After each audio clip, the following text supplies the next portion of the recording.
Namaste and good morning, everyone. Just trying to turn my phone off. Okay, let's start the class with some prayers.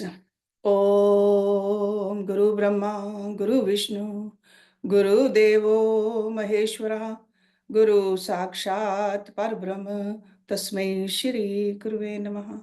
Om Bhur Bhavasvaha, Tatsavitravare Bhargo Devasya Dhimahi, Dhiyo Yo Naha Prachodayat, Asto Ma Sadgamya, Tamso Ma Jyotirgamya, Mrityurma Amritam Gamya. Om Sahnavavtu, Sahnavbhunaktu, Saviryam Karvavahi, Tejasvi Navadhitamastu, Ma Vidvishavahi. Om Shanti Shanti Shanti Om. Today's class is a continuation of the last week's, where we went through certain pointers for understanding and controlling our anger. Because our scriptures, our gurus, they say that anger is a poison. Anger is one of the enemy for us. They named it Ripu, one of the Shat Ripus, anger, growth. Okay, so that's why it's very important to understand it also. We talked about that self-reflection is very important. Then we talked about last week that often we allow the comments and the attitudes of others to control our mind, and we get angry. And another way I told you we can understand anger is out of ignorance. We don't know, we just get angry. Then we also talked about cultivate the attitude of forgiveness. Okay, with that, with forgiveness, we can dissipate or understand anger quite a bit.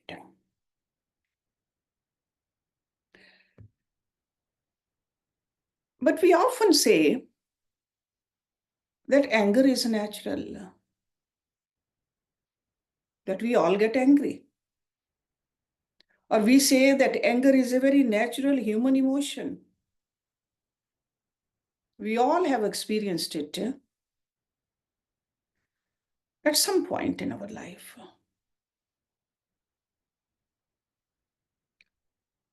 So it's very important not to deny or suppress our anger,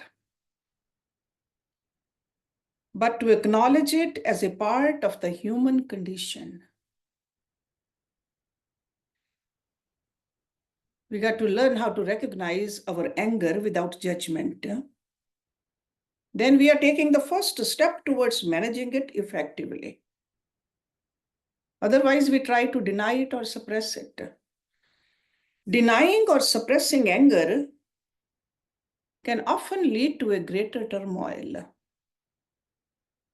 Why? Because the feeling or the feelings may build up over time, and eventually they will explode in an unhealthy ways. So by acknowledging anger, we allow ourselves to feel it without letting it dominate our thoughts or actions. And this is a process. So this process involves observing our anger with a sense of curiosity and compassion, understanding why we feel that way, what triggers it, and what underlying needs or fears might be involved.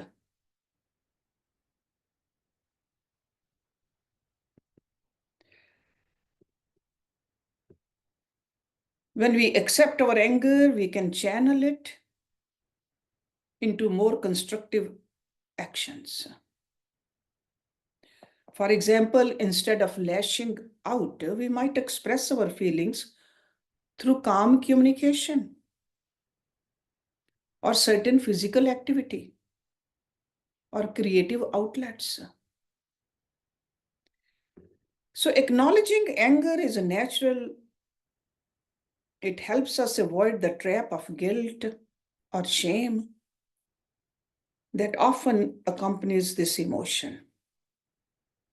Because many people feel guilty after the angry outbursts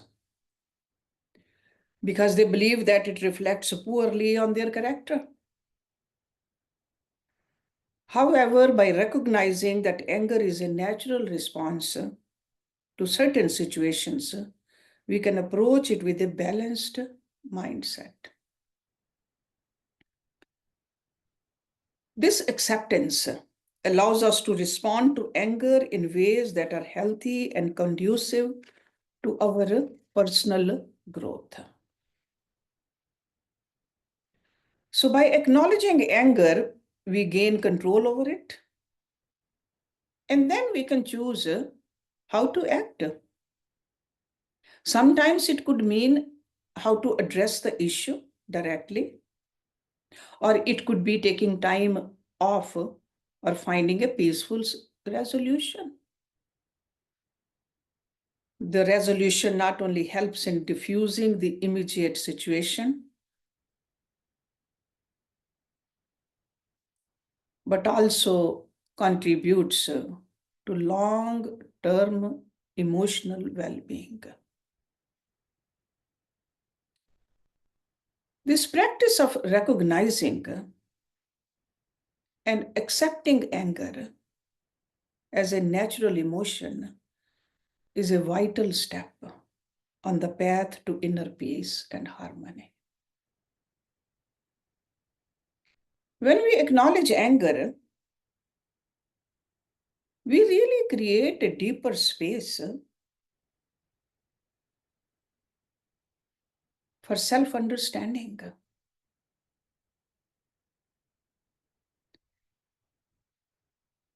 Anger often serves as a signal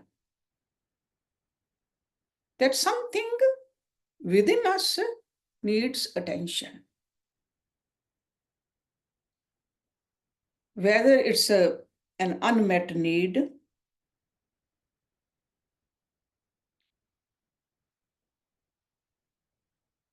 or a deeper emotional wound,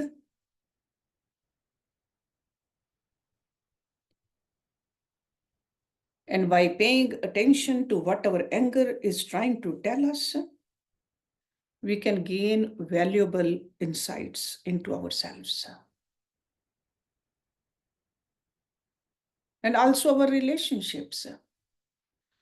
Often, anger is seen or observed in closer relationships. So the self-awareness can lead to more meaningful personal growth. You will know what's inside you, because often we just pay attention to outside, but we need to look within us. Once we know this, there is a stronger connection with others also.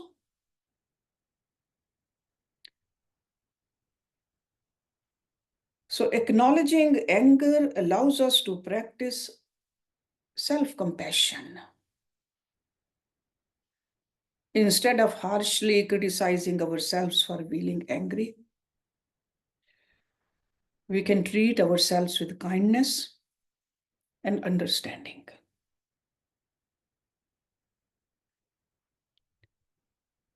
We got to recognize that anger is simply a part of being human. And by embracing it without judgment, we reach to this conclusion and we can have a better control over this emotion. And this transformation takes time. It's not an overnight transformation.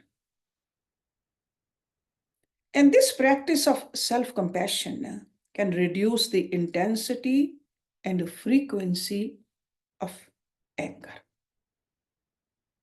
And that's how we feel more peaceful, we feel more balanced, and we realize that everyone experiences anger that is often rooted in pain and fear. This is what we find. There is a deep connection between these emotions. And this awareness can deepen our compassion for others also. That means somebody else is angry. That gives us a chance to be compassionate towards that other person instead of just lashing out right away. Even in challenging situations in this way,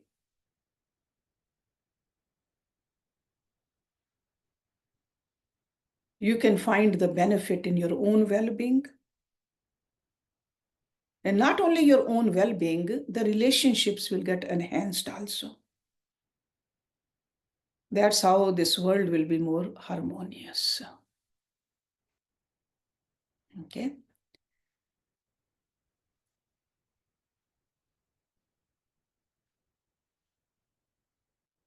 Another point I want to talk about in combating this or understanding this anger issue, the power of gratitude.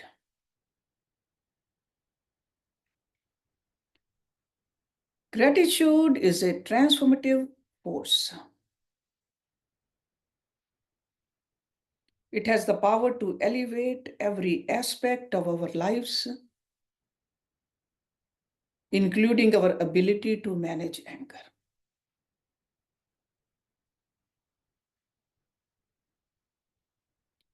Gratitude can be used as a means of shifting our focus from what we lack or what has gone wrong to appreciating the abundance and the goodness that already exists in our lives.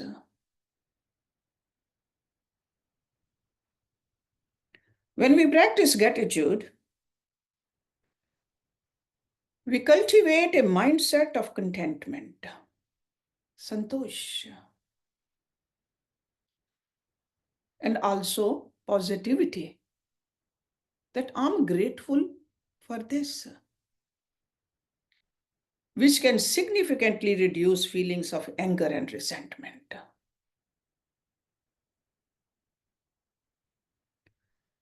Because if you look at it deeply, anger often arises from a sense of lack or feeling that something has been taken from me. It could be our time, respect, or cherished opportunity. When we are caught up in these negative emotions, it's easy to lose sight of the many blessings we still have.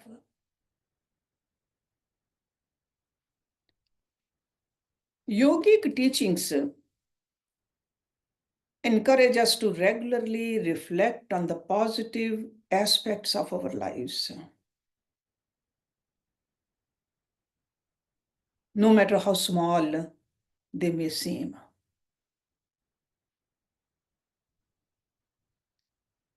That is the practice of gratitude, which really helps to reframe our perspective, which allows us to see the bigger picture and recognize that our lives are filled with moments of joy, love, and connection. The great yogis, they say, let us rise up. For the minute we rise up, be thankful for that if we didn't learn a lot today, at least we learned a little. Or if we don't have a lot today, at least we have a little. We got up. We have another day. So let us all be thankful.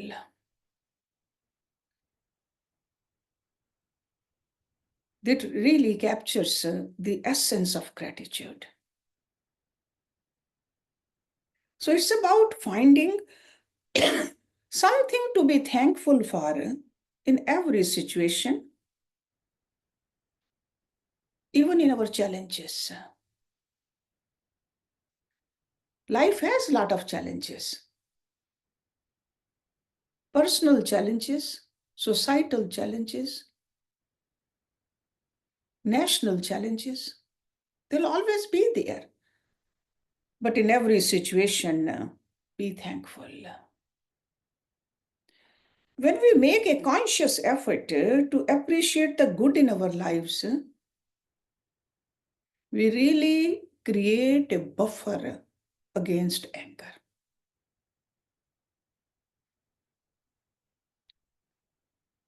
Instead of dwelling on what went wrong or what we wish had happened differently, we focus on what we have to be grateful for.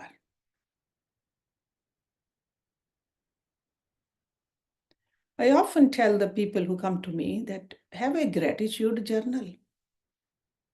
Write something you are grateful for every single day in that journal.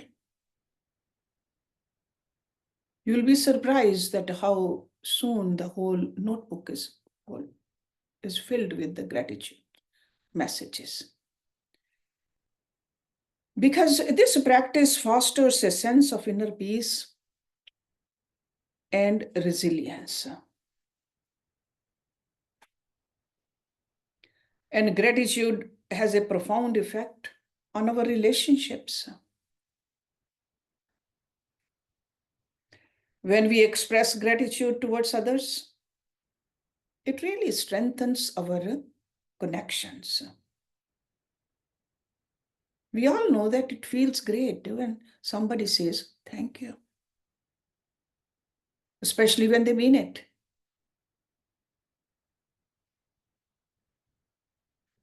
So when we express gratitude toward others, it strengthens our connections, fosters a sense of mutual respect and appreciation. This positive dynamic can prevent misunderstandings or even conflicts, because that's how the anger escalates.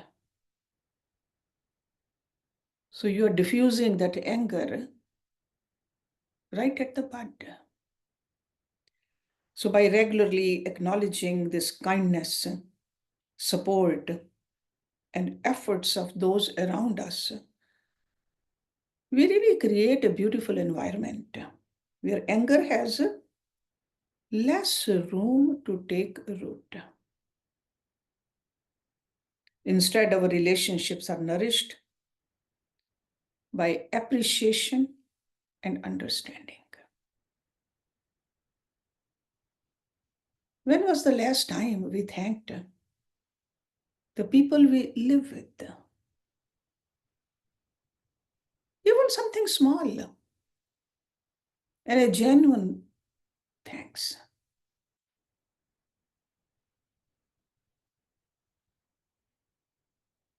Because this kind of attitude can lead to a greater harmony and less conflict. So practicing gratitude. So often we think gratitude is only for the God. Sure, that gratefulness we should have during our prayers. But we live with people, work with people, we got to be grateful for them also.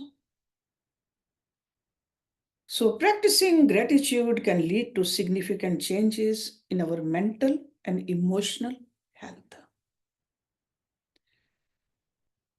Numerous studies have shown that people who regularly practice gratitude, they experience lower levels of stress, anxiety, and depression. Because gratitude shifts our focus away from the negative thoughts and negative feelings and promoting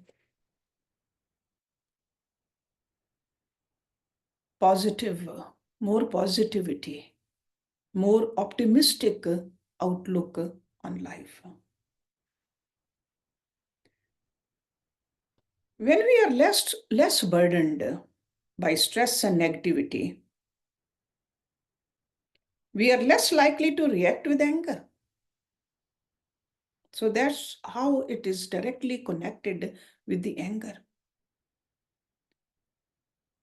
When things don't go our way, instead we approach challenges with a more balanced mindset then. And another thing is that gratitude encourages us to live in the present moment.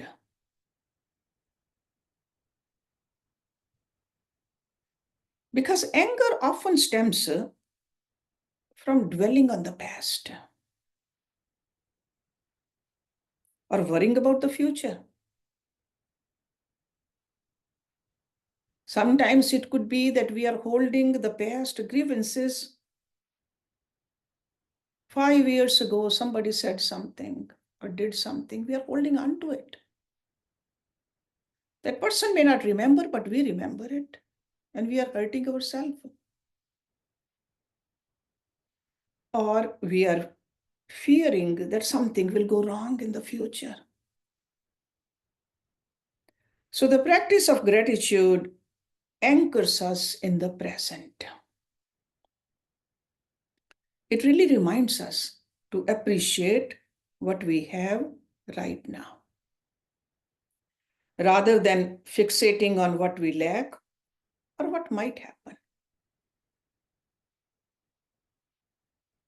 This focus on the present can diminish the intensity of our anger. Try it. As we become more mindful of the good that surrounds us in each moment. So gratitude can be a powerful tool for self-compassion, because often we are our own harshest critics, which can lead to anger directed inward. So by practicing gratitude towards ourselves and acknowledging our strengths, efforts, achievements, we can soften that inner criticism. And we can replace that with kindness and understanding. This self-compassion reduces the likelihood of turning our frustration inward. And it can help us maintain a more balanced and forgiving attitude towards ourselves.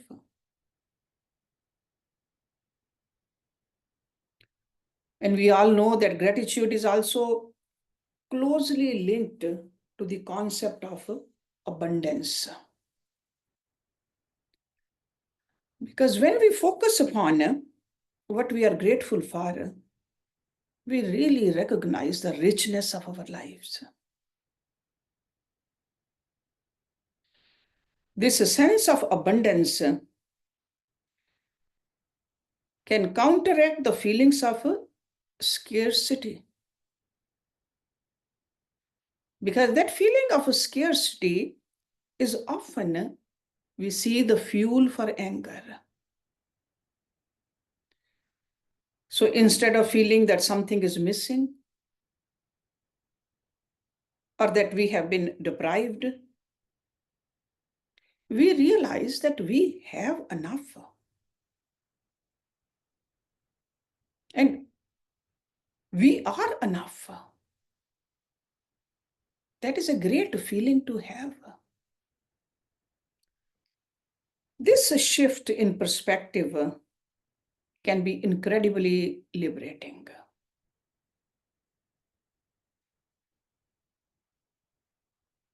It frees us from the need to compare ourselves to others or to constantly strive for more. So the practice of gratitude fosters a sense of humility also.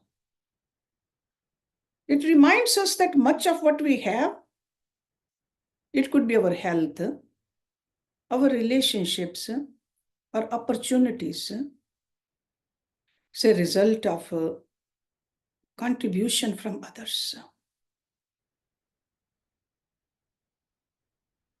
And the world around us. That's why in every culture, there are days set to be thankful.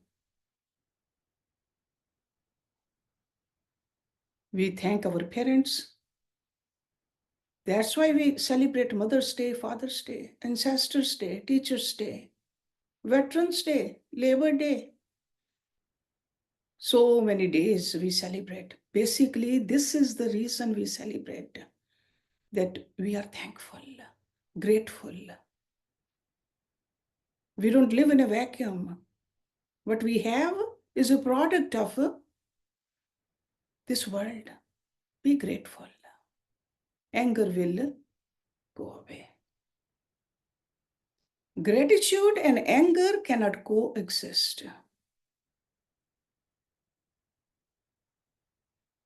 If you are grateful for the person who is taking care of you, genuinely grateful, you cannot get angry.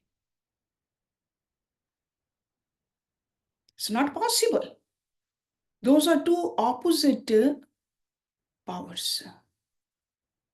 So this awareness can reduce the sense of entitlement,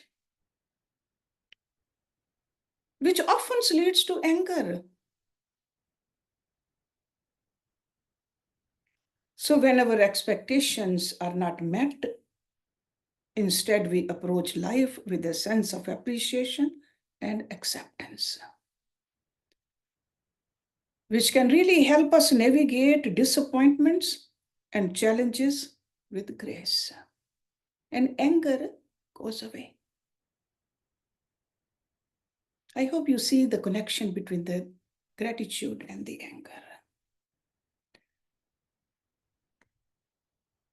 Another practice we need to do to ward off this enemy of ours on the path of spirituality, got to strengthen self-control. Self-control for a more balanced life. Self-control is a cornerstone of emotional intelligence and personal growth also.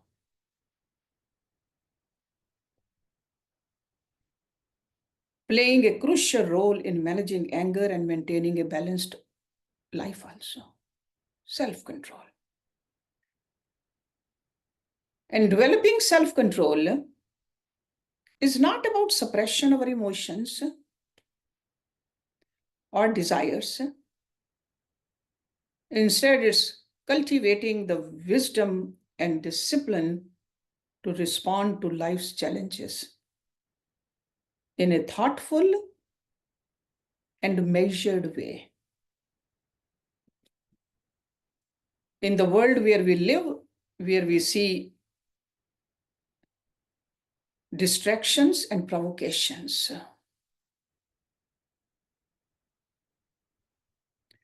so strengthening self-control is key to navigating life with grace and resilience.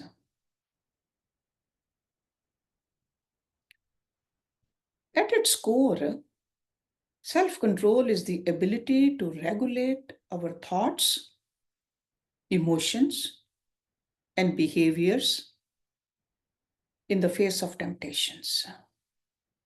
That's called self-control. Got to learn how to control our impulses, our stress.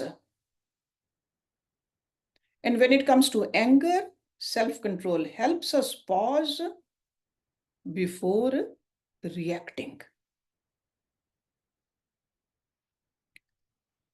which gives us the space to choose a response. The response which really aligns with our values, rather than being driven by raw emotions.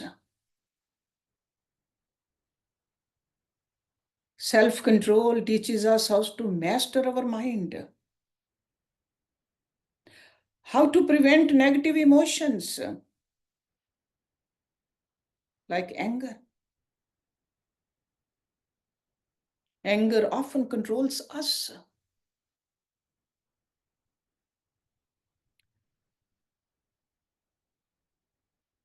The scriptures say that it's a man's own mind, not his enemy or foe, that lures him to evil ways. So when we say self-control, we are controlling our mind.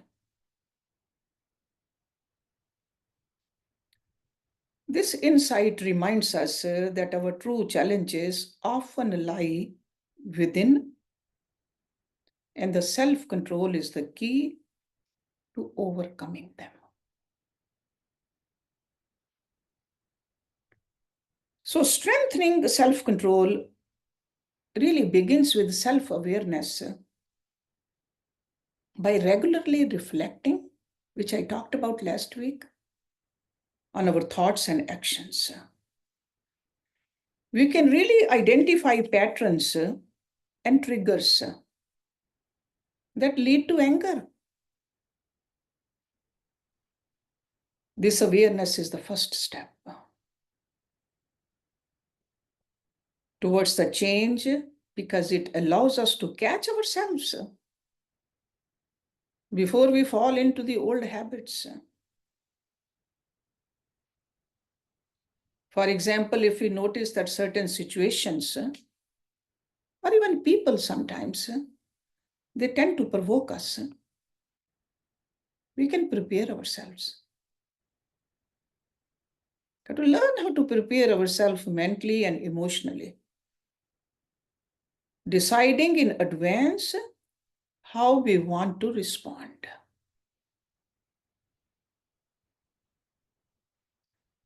That is a positive approach, which can help us maintain our composure. And it will, that's how we avoid the regrets. Because the regrets often follow impulsive reactions. We say something in the heat of the argument and then keep on feeling bad about it for days. So self-control is closely tied to mindfulness. And what is a mindfulness? That is being fully present. And be aware of the experiences without judgment. That is a mindfulness. Mindfulness helps us observe our emotions as they arise without immediately acting on them. When we are mindful, we can acknowledge our anger without letting it dictate our behavior. This really gives us the opportunity to choose a more constructive response. It could be taking a deep breath, stepping away from the situation, or communicating our feelings calmly over time. So mindfulness and self-control reinforce each other.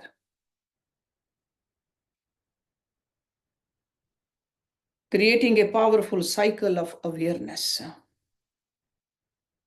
and intentionality. Another important aspect of self-control is patience. We all know patience is a virtue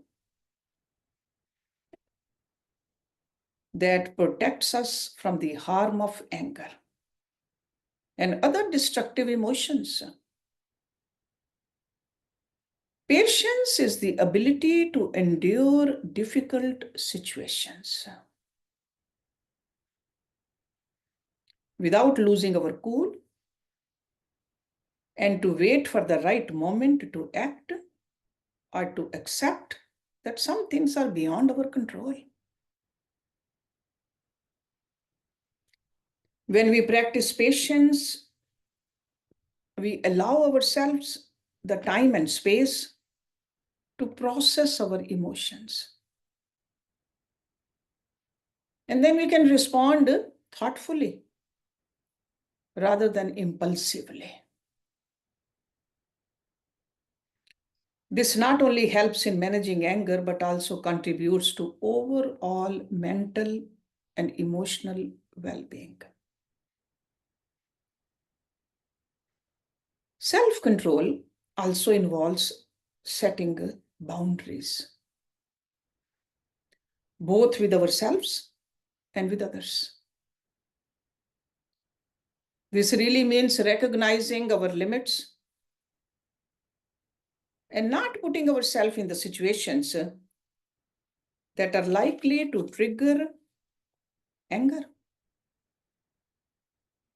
It's like saving ourselves. We all know that fire will burn us. We don't put our hand in the fire. The same goes for these negative emotions too. It also means being assertive in communicating our needs and expectations and not allowing others to push us beyond our comfort zone. Become the master of your emotions. By setting and respecting boundaries, we protect our emotional health and reduce the likelihood of situations escalating into anger. Okay, so all of this we are talking about is how to understand and control the anger. Remember that. And discipline is another key component of self-control. Discipline is the practice of consistently making choices that align with our long-term goals and values, even when it's difficult. So that means we got to be clear about our values and our goals. Write them down. Often we are vague about it. We should be clear about it. Only then we can conquer these enemies of ours. When it comes to managing anger, discipline might involve regular practices like meditation, journaling, physical exercise, prayers, all of which can help regulate emotions and build resilience. It might also involve avoiding known triggers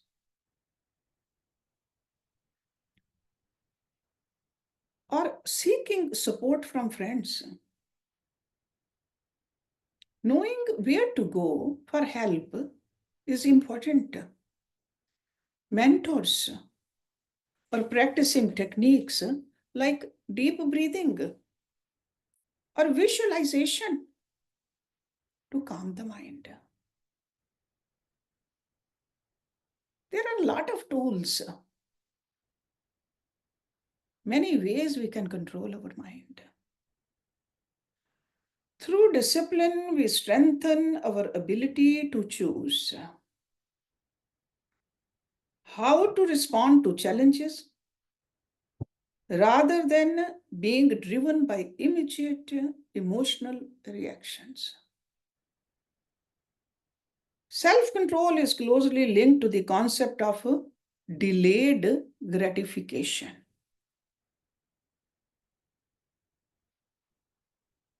Which I'm going to talk about next week. The ability to resist the temptation of an immediate reward in favor of a larger long-term benefit. And in the context of anger, because that's what we are talking about today, this might mean resisting the urge to lash out in the moment, knowing that doing so would only create more problems in the long run. Bite your tongue. Move away. Instead, we might choose to take a step back, cool down, address the issue when we are feeling more balanced and clear-headed.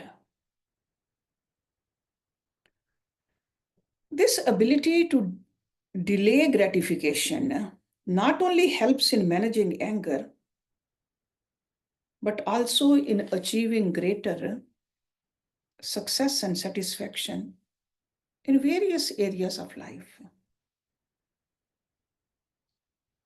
Building self-control is a gradual process,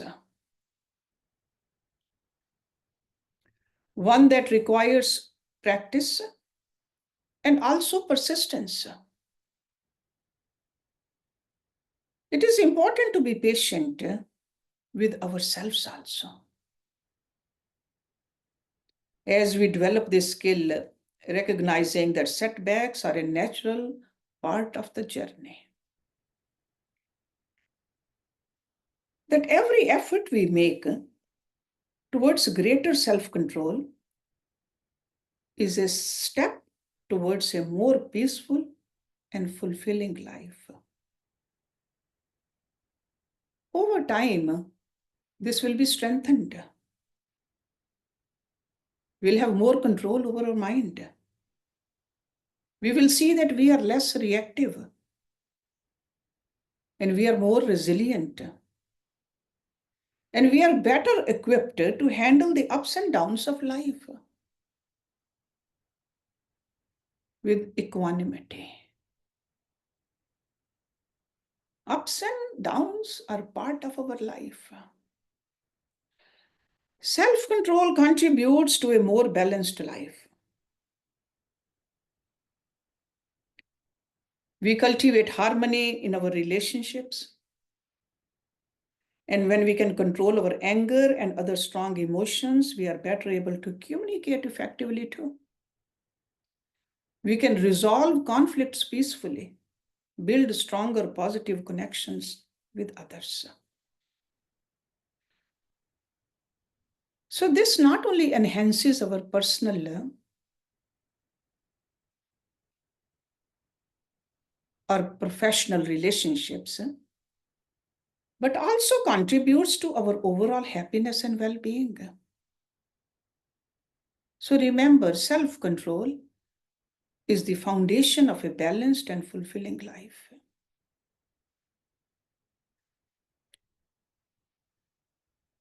While the journey may be challenging, the rewards are profound. Greater peace, happiness, and harmony both within ourselves and in our relationships also. So it's clear that managing this powerful emotion is so important for our growth, for our progress. It's a unique path actually, which our yogis have given us, which is a self-reflection to peace. Even though the anger is natural, they say, but it doesn't have to control us.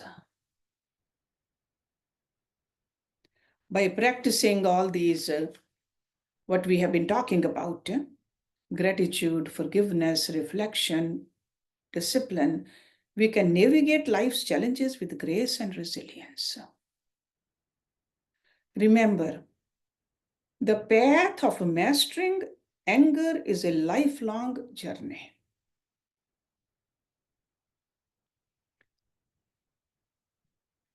Which requires patience, persistence, and compassion. As we integrate these teachings in our daily life, we'll find that not only does our anger diminish, but our overall sense of peace and well-being increases. I hope all this will inspire you to approach life with a calmer mind and a more open heart. Thank you for listening. Let's do the Shanti part also. Om Purnamada Purnamidam Purnat Purnamudachyate Purnasya Purnamadaya Purnameva Vishishyate. Om Shanti Shanti Shanti Om. Thank you very much.